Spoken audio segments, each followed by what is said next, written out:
Instituto de Investigaciones Históricas de la Universidad Autónoma de Baja California, que hace en coordinación con el Centro Cultural Tijuana.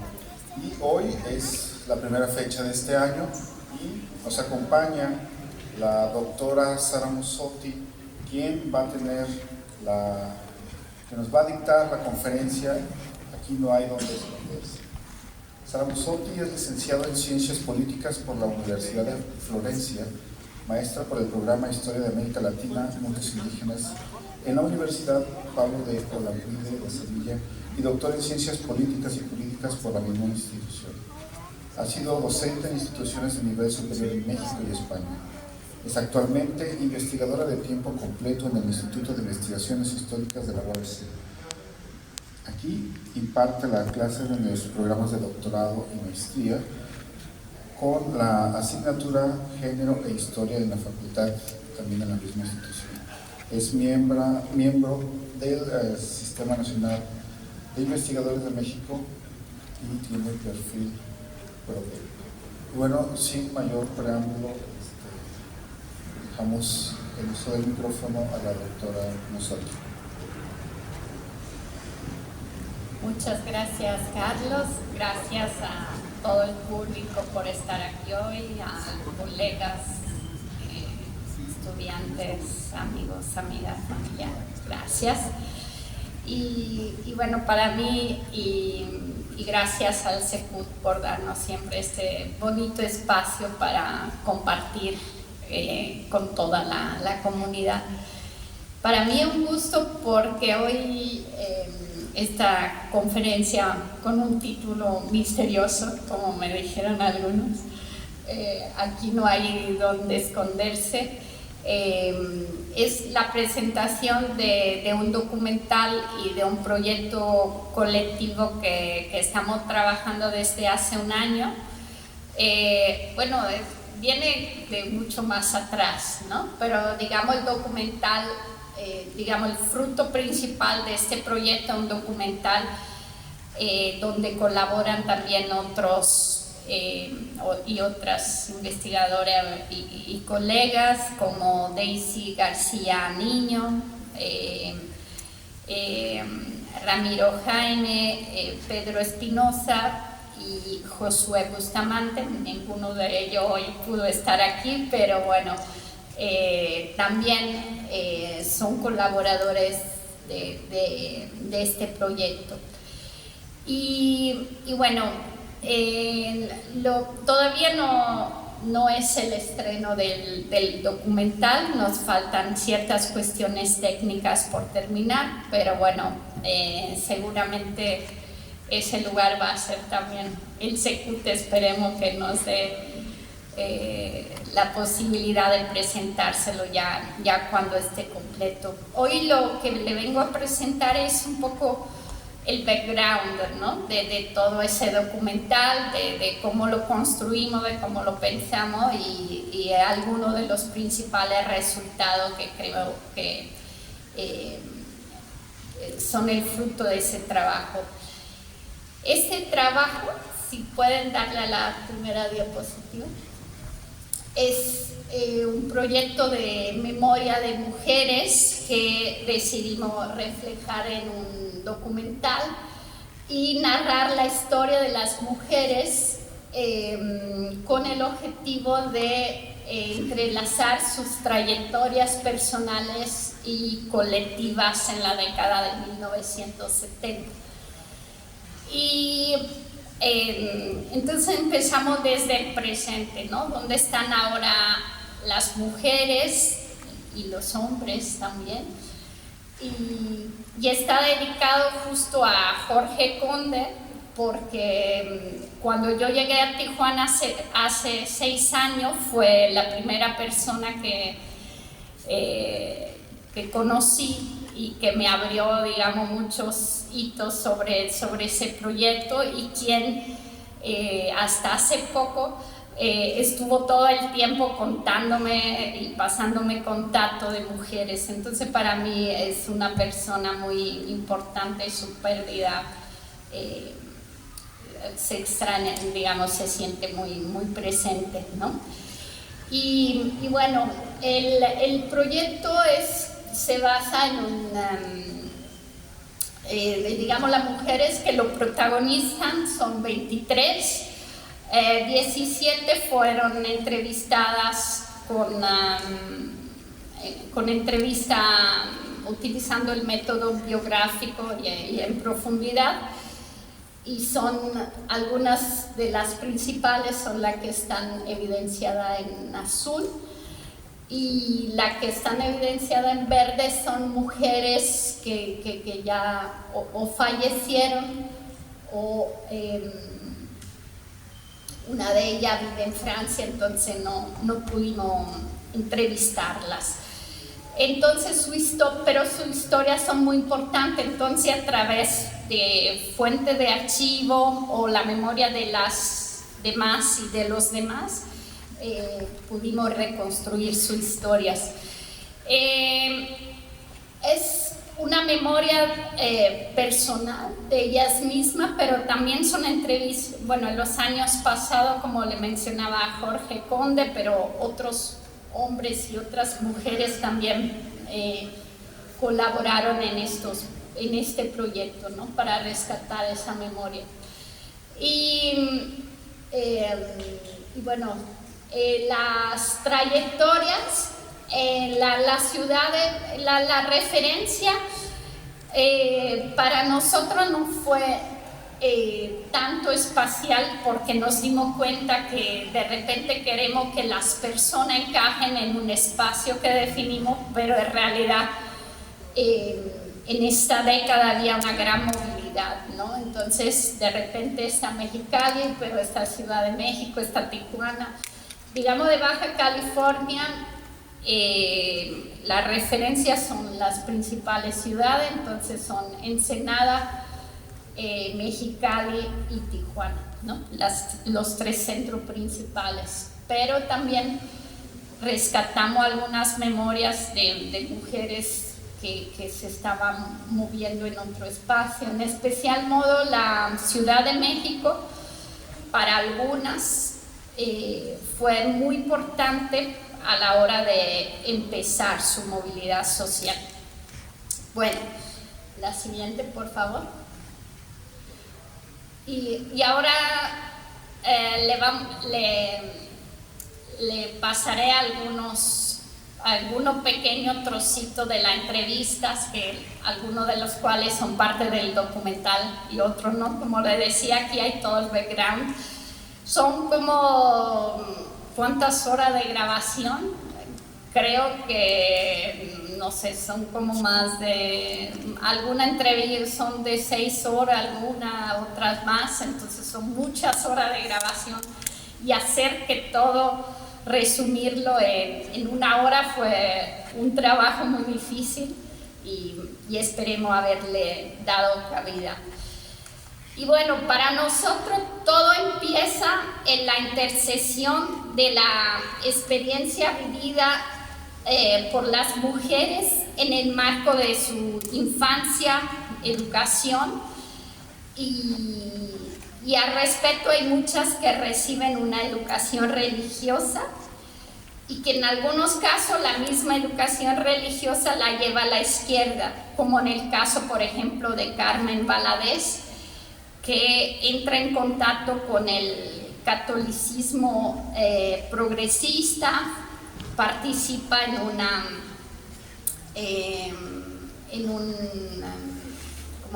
un espacio de formación que organiza Iván Illich y en Hidalgo, y a partir de eso entra a la que es a la izquierda, ¿no?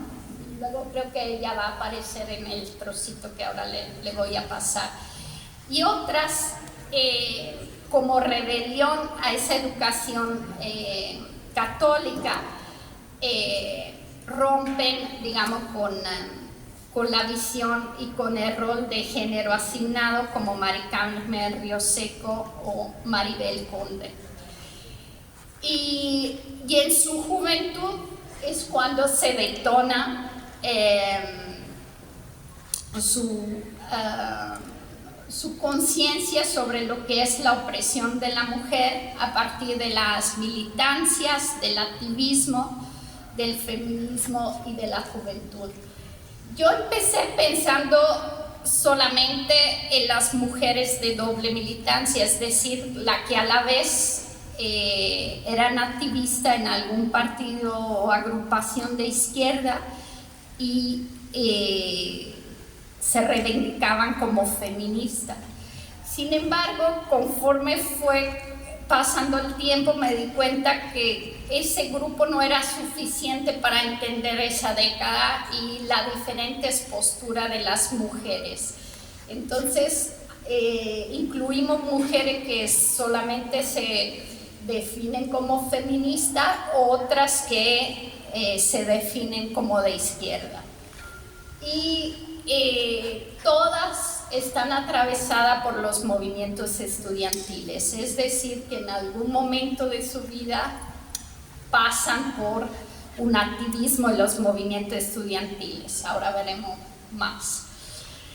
Y Carlos, si por favor nos puede pasar el video.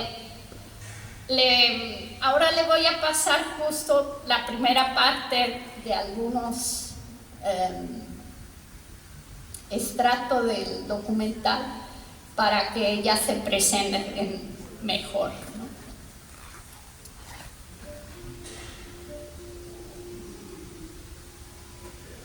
Sí, pues llegamos de la Ciudad de México, mis padres eran, bueno, mi mamá era de Guadalajara y mi papá era de la Ciudad de México, y pues era de extracto de recursos económicos reducidos, o sea, de una familia como muchas en México, ¿verdad? Una familia pobre con muchos hijos.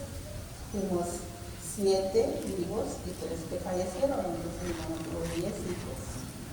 Entonces, mi papá trabajaba en el ferrocarril del Pacífico, luego vinieron poniendo las vías en toda la tierra del sur hasta acá al norte, hasta la llegada.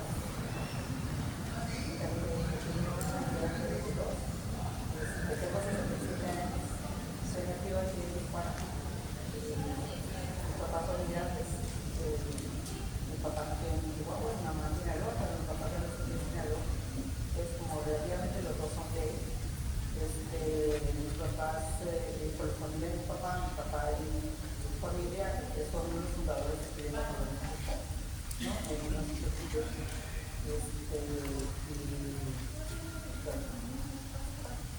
Bueno, pues yo soy, mi nombre completo es María del Carmen Valadez Pérez. Yo soy de La Piedad, Michoacán. Y bueno, yo nací allá a los 3 años. Cuando yo tenía 3 años, mi familia se vino a Mexicali, de La Piedad, Mexicali. Nos venimos con mi mamá. Ella tuvo 14 hijos, yo soy como la 10ª. No es cierto, la 13ª, soy la penúltima. Pero 4 murieron chicos, y ya quedamos 10 hermanos, 4 hermanas y 6 hermanos. Ya 2 hermanos míos se habían venido, o 3 ya se habían venido, y antes mi papá, pero ya estaba de regreso en el había venido a trabajar en el programa de gaseros a Mexicali. Y entonces ya juntaron dinero y todo eso para que mi mamá se viniera con nosotros, todos los hijos, los demás, a Mexicali. Y pues nos venimos en La Piedad porque éramos así una familia muy pobre, ¿no? Bueno, yo vengo de una población en aquel entonces de 17,000 habitantes y que se llama Huitzuco Guerrero. Yo nazco en 1934 y en esta población, que al parecer en aquel tiempo me parecía, a veces no sé si muy idílico el asunto, porque los niños podíamos tener ciertas libertades en las cuales salíamos a la calle, cortábamos las flores, en algunas cosas, en algunos momentos, cuando había fruta, pues íbamos y no era la fruta nuestra, pero la tomábamos. Nos correteaban, por supuesto, pero era una vida como muy libre, pero obviamente no teníamos zapatos. Los vestidos eran muy precarios, era nada más un vestido, 2 vestidos máximo. El agua tenía, sobre todo en invierno, el agua, aunque sí existía agua, el agua se tenía que recoger en tinas porque el agua era durante un tiempo de horas. Yo soy María Elena Reyes Meyers, nací en la Ciudad de México hace muchas décadas, en el 46. Entonces realmente fue una época de cambio para mí. Fui, como estábamos comentando con Carmen, no de alta socialmente hablando, tampoco de baja. Sin embargo, no teníamos televisión. Íbamos con los vecinos a ver televisión en algún momento, ¿verdad? Mi papá, muy hippie, bien, como estábamos diciendo, ¿verdad? Un hombre que necesita un cuarto, unas herramientas y feliz de la vida. Le gustaba mucho pasear. Mi mamá, muy hermosa mujer de la casa con 5 hijas, ¿verdad? Comencé a crecer y se supone que yo era la más chiquita del clan, ¿verdad? La penúltima, no la penúltima. Y crecí bastante rebelde. Y comencé a ver 2 situaciones muy fuertes en México, ¿verdad? Que era precisamente el clasismo, inclusive en mi colonia, que existía, ¿verdad? Lo cual no me agradaba. Sin embargo, teníamos una comunidad muy buena con todos los vecinos, ¿verdad? ¿Y qué más digo de esto? Que así fue creciendo. ¿En qué colonia vivías? Estaba en la colonia de la Villa. En medio entraron a la vocacional y de ahí empezó el problema de 1962. La situación ya estaba candente. Éramos una... Muchas gracias, Carlos. Pero luego ya seguiremos con otra parte, ¿no? Entonces, bueno, aquí solamente algunas para ver desde quiénes son, ¿no? Cuáles son sus historias. Y ahora que... Gracias. Y bueno, como les decía, muchas tomaron, muchas mujeres, sobre todo las de primera generación, como Marta Sánchez o Erlinda Sánchez Laurel, Marta Galindo, Cecilia Soto y Laura Mabel. Ella es Erlinda Sánchez, que es de Ensenada, y en el 68 fue una de las líder del movimiento del 68 en la Ciudad de México, y por eso tuvo que regresar a Ensenada justo después de la represión del 2 de octubre para esconderse. Y en Ensenada realizó el mural al 68, que es lo que está allá abajo, y que está, la acaban de reestructurar y ya se puede visitar. Y la otra imagen es de Cecilia Soto, quien también fue líder en el Consejo Nacional de Huelga por la Facultad de Derecho, y igual se regresó a Ensenada como forma de esconderse de la represión en la Ciudad de México. Y entonces para muchas de ellas la participación directa en el movimiento del 68 o en el movimiento médico, como fue para Marta Sánchez, o en movimientos estudiantiles locales, como por ejemplo fue para Marta Galindo, fue la primera experiencia, mientras que para otras, digamos las que son un poquito más jóvenes, fue el 10 de junio. El vivir en primera persona la violencia por parte del Estado y participar activamente en organizaciones estudiantiles, donde también en algunos casos sufrieron la discriminación de género, fue la primera etapa para tomar conciencia de esta opresión. Para mí, por eso es interesante haber incluido y haber entrevistado a mujeres que vivieron el 68. A ella no las pude entrevistar porque ya lamentablemente fallecieron, pero hay todo un grupo en Ensenada que se dedica a mantener viva su memoria. Pero en cambio pude entrevistar otras dos mujeres que participaron activamente, como son Carmen Rivera y María Elena Reyes Méndez, que es la última que aparecía en la entrevista, que participaron en su caso sin ser líderes, pero que el 68 cambió su vida. Por ejemplo, María Elena el 2 de octubre se tuvo que esconder en Tlatelolco, y a partir de esa experiencia pues ya no se involucró nunca jamás en movimientos sociales, ¿no?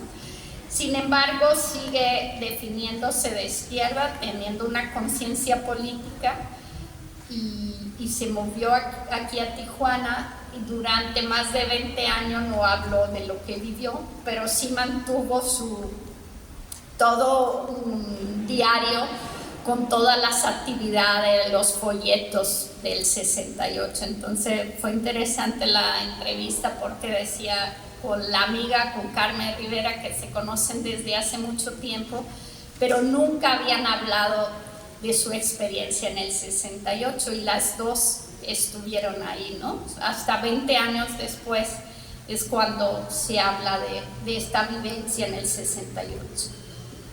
Y la siguiente, por favor. Y bueno, regresando, entonces digamos, ahí el contexto de los 60 es lo que hace que se tome conciencia de estas desigualdades sociales para todos, para todas, y digamos la opresión especial hacia las mujeres.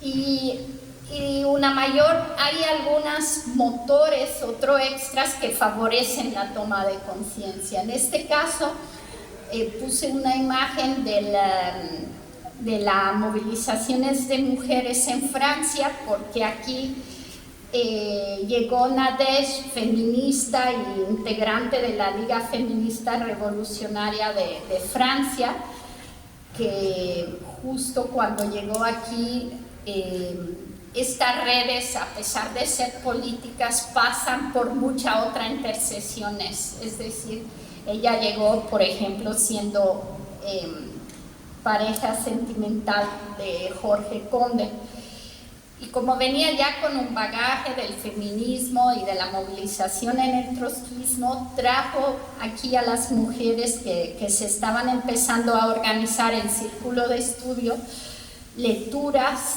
y experiencia desde otro lugar. Ella antes había vivido en Los Ángeles, estaba en contacto con las mujeres del Social Worker Party, y de aquí trajo esa parte.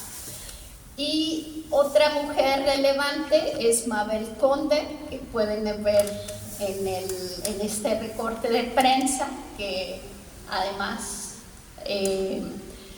Vizcaíno tenía resguardado, y ella en el 73 regresa a Tijuana después de haber estudiado psicología en la Ciudad de México. Y estudiando psicología entró en contacto con todas las agrupaciones, con los jóvenes profesores de la facultad, quienes eran integrantes del trotskismo, y todo ese conocimiento los compartía con las amigas y familiares aquí en Tijuana. Entonces, esa movilidad, la siguiente por favor, hace que cómo llegan, ¿no? ¿Quiénes son las primeras que se identifican? Y los círculos de estudio fueron muy importantes dentro de los grupos trotskistas, bueno, que al principio era la Liga Obrero Marxista, la Liga Comunista Internacional, la Liga Socialista, y que en el 76 se funden y dando lugar al PRT, ¿no? Y en estos espacios surge el grupo Emancipación. Hay dos grupos, uno en Tijuana y uno en Mexicali, y Nadesh y Mabel, digamos, fomentan esa primera etapa. Y las integrantes son numerosas. Del grupo de Tijuana tenemos registro de 10 mujeres, y de lo de Mexicali tenemos 5. Y la siguiente, por favor. Ya este grupo trotskista se suman otra agrupación, en este caso estamos en Mexicali. En Mexicali, como le decía, la acción de las dos mujeres, Nicole Ishbak y Noel Montiel, quienes son las dos mujeres que están al centro. Estudiaron en San Diego. En San Diego había una comunidad de mujeres feministas de la teología de la liberación muy activa, ya estudiaron ahí. Y en Mexicali realizaron varios tipos de acciones, sobre todo talleres de formación feministas, y de lo que después se crearon 2 grupos colaborando con las mujeres, digamos, de la élite económica de la ciudad, cuyas acciones sociales se centraron en la creación de un centro de protección para mujeres víctimas de violencia y en un albergue para migrantes. Y bueno, esa es una de las imágenes de los talleres que se realizaban para la emancipación de las mujeres, y estaban abiertas todas las mujeres. Entre las mujeres de emancipación y ese grupo de mujeres había una relación, pero no había una colaboración, porque mientras las mujeres de emancipación eran muy jóvenes, esas ya eran un poco más, si bien jóvenes, pero un poquito más grandes, y el tipo de acciones que se buscan son acciones más estructuradas, ¿no? Mientras las jóvenes tienen la acción directa, radical, por lo que no hay muchas colaboraciones, ¿no? Sin embargo, estas monjas, digamos, pertenecen al grupo de la teología de la liberación, y como describen algunas de las mujeres de emancipación, le hicieron unas pintas los jóvenes de un grupo del PRI, donde le pusieron monjas comunistas asesinas, ¿no?, afuera de su casa. Entonces, digamos que se asocian a esta ideología de izquierda justo por la teología de la liberación. La siguiente, por favor. Y bueno, también tenemos las mujeres que son parte del Partido Comunista Mexicano. En este caso hay una trayectoria, una tradición más antigua, desde, como sabemos, desde la Revolución bolchevica existen las organizaciones de mujeres y dentro de esa las feministas, ¿no? Y en este caso, en el grupo había más división en el sentido de que la cuestión de la mujer es inseparable de la cuestión social en general, ¿no? Entonces, las mujeres que como Estela, como Sonia Flores, que optaron por esa vía, no se definían como feministas, pero eso no implica que no existiera una conciencia de la opresión, ¿no? Solamente que se ve dentro de ese paraguas general. La siguiente, por favor. Y bueno, toda esa diversidad de agrupaciones, sus acciones se pueden resumir en lo siguiente, ¿no? En la creación de círculos de mujeres. Estos círculos son íntimos, están integrados más o menos por 4 o 5 mujeres, se realizan en las casas privadas y se habla de problemas que viven cotidianamente la mujer. Talleres de formación interno y externo. A lo externo me refiero que hay talleres que se recibían, por ejemplo, en San Diego, en organizaciones chicanas o latinoamericanas, sobre todo en el ámbito de la salud. Hay la creación de centros de acogida para mujeres y la niñez víctima de violencia, albergue para migrantes, atención a la salud sexual y reproductiva de la mujer, acciones para la legalización del aborto, acciones para denunciar la violencia y participación en la huelga y movimiento de la UABC en el 80 y participación en otros movimientos sociales como el urbano popular, por ejemplo.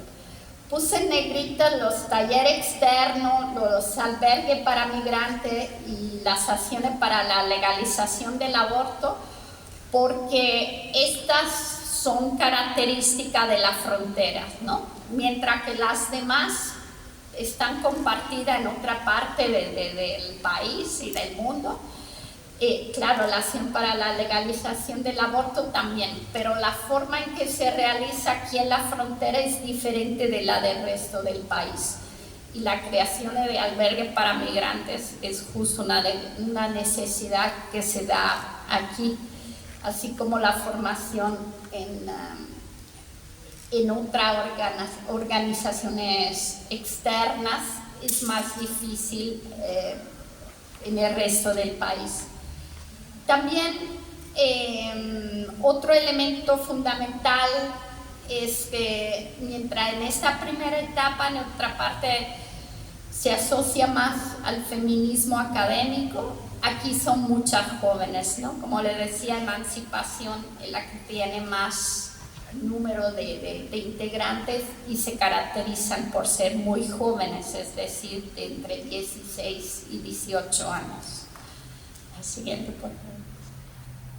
Y bueno, todas estas voces confluyen en ciertos espacios que fueron muy controvertidos, como el Simposio de las Mujeres Latinoamericanas. El primero se organizó en 1978, aquí en la Casa de la Cultura en Tijuana, y se repite el evento que fue financiado por el gobierno de Baja California, y lo de 1985 también me parece que es relevante, y el colega Víctor Bruel me ayudó justo a buscar algunos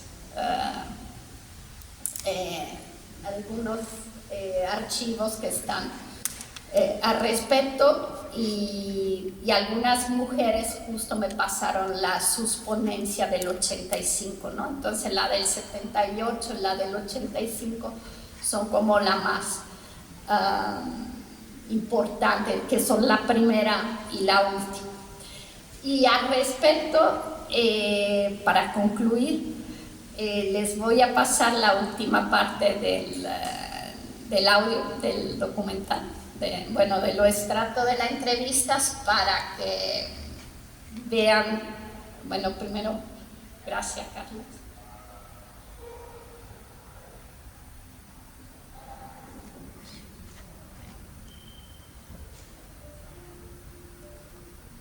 Muy tranquilos, pacíficos y siempre nosotros los granaderos. En aquella época todos supimos lo que eran sentir los gases que te llegaban hasta lo hondo de tus pulmones, ¿verdad? Y ojos y todo.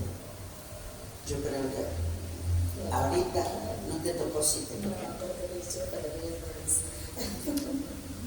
Sí, no, a mí me gustaría que ella, dentro de su panorámica de Niñas Buenas y empezando el 68 así, que empezó la unión y la organización, ahora tú cómo llegaste a este movimiento. Bueno, pues yo era migrada de aquí, porque yo nací en el DF, pero yo estaba viviendo aquí en Tijuana. En Tijuana no había en ese tiempo formación después de secundaria, había prepa, pero ya no había carreras. La mayoría migrábamos a las carreras a Guadalajara o a México. En mi caso, yo quería ser médica, pero la situación económica de la familia no lo permitía.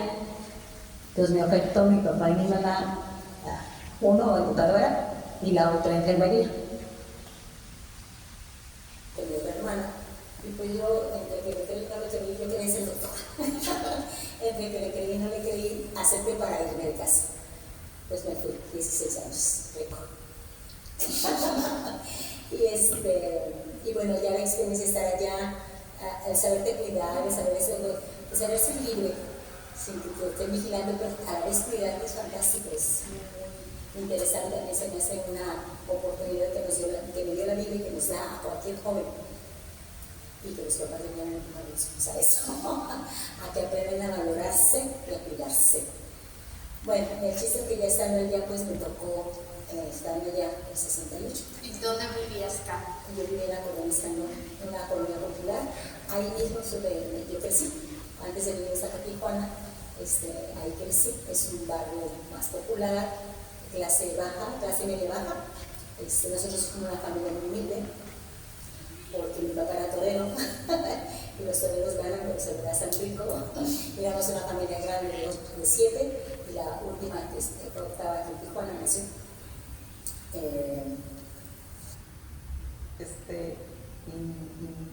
Pues no, entonces, pero dice por ahí que la libertad pues todo tiempo. Entonces,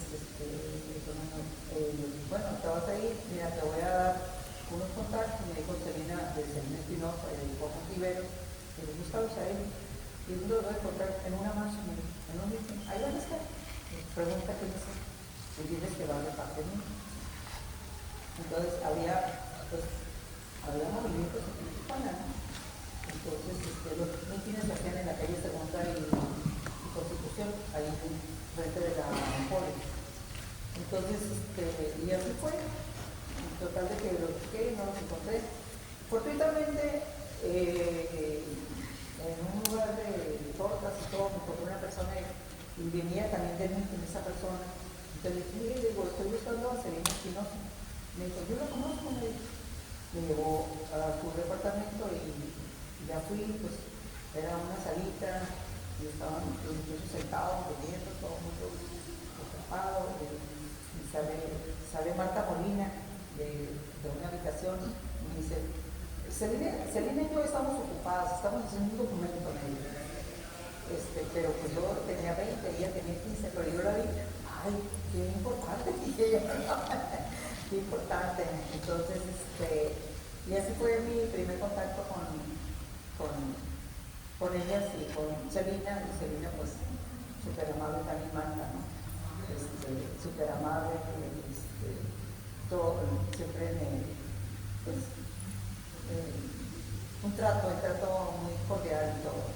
Entonces ahí igual conocí a los compañeros, a Jorge Rivera de Chiquín, ¿no? Entonces fue cuando la fusión de la Liga Socialista y empecé en ese entonces. Y un maestro que en la primaria era encargado de aquel corte, el doctor Castillo, él entrenó por un tiempo a Teta Basilio, la que prendió la antorcha en las Olimpiadas, era de Mexicali. Entonces el maestro era como muy delicado que nos diéramos cuenta de lo que pasaba y siguió invitándonos a ir, las que ya habíamos salido de la vida. Por eso yo seguí en contacto con él. Y cuando el 68, recuerdo muy bien que él nos sentó ahí alrededor y dijo que lo que había pasado, a la manera que podía él decirnos, explicarnos, ¿verdad? Y todo lo nefasto que fue eso que sucedió. Y en ese momento yo ya trabajaba en la fábrica, ya me había salido de colectivo y había empezado una fábrica, porque ya no quería seguir en el negocio. Entonces, eso como a veces yo ahora, en este momento, no puedo decir que fue el momento o la palabra, pero existe algo que cuando estás oyendo es lo que sucede en la sociedad y es tan lamentable que a jóvenes se les prive, ¿no?, por un deseo, un derecho que tienen, y de repente como que creo que las cosas no están tan bien, porque sí, ahora me doy cuenta que tiene que llegar ese momento para darnos cuenta que algo no funciona bien y no pensar que no, bueno, pues así tiene que ser o así debe ser o esto es así y sí, y ahí está, nada más, hasta ahí llegamos.